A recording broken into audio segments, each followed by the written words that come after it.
तुम्हारे घर और तुम्हारे घर परिवार की सभी खुशियाँ ये मेरी देन है। तुम्हारे घर में हर एक सदस्य खुश रहे ये मैं सुनिश्चित करता हूँ। तुम्हारे परिवार के एक एक सदस्य को मैं संभाल रहा हूँ।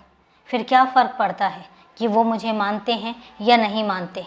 तुम जो बोलते हो कि बाबा मेरे परिवार का ध्यान रखना, और जब तुमने मुझसे कह दिया तो फिर मैं किसी और की नहीं सुनता, मैं सिर्फ तुम्हारी सुनता हूँ।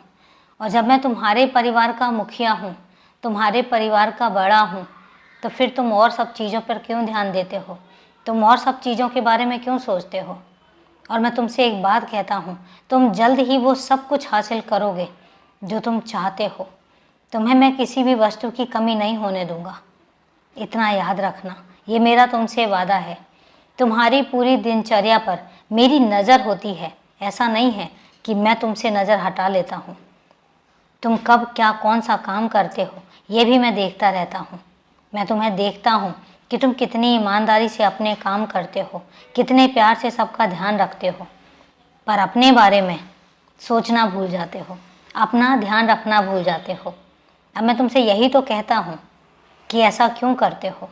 अगर तुम सबका ध्यान रखते हो तो तुम्हारा अपना ध्यान रखना भी तुम्हारा प्रथम कर्तव्य है। अब इस स्थिति में जब तुम अपना ध्यान नहीं रख रहे हो तो फिर मैं तो तुम्हारा ध्यान रखूँगा ना। और तुम मेरी उदी का सेवन ज़रूर करना। मैं चाहता हूँ कि तुम उदी लो।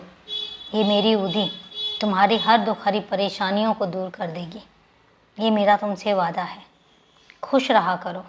तुम्हारा ये उदास चेहरा मुझसे देखा नहीं जाता। मैं जानता हूँ कि तुम आज परेशान हो, पर तुम्हारी परेशानी मैं जल्दी ही दूर करूँगा। ये तुम्हारे बाबा का तुमसे वादा है। खुश रहो, सदा खुश रहो।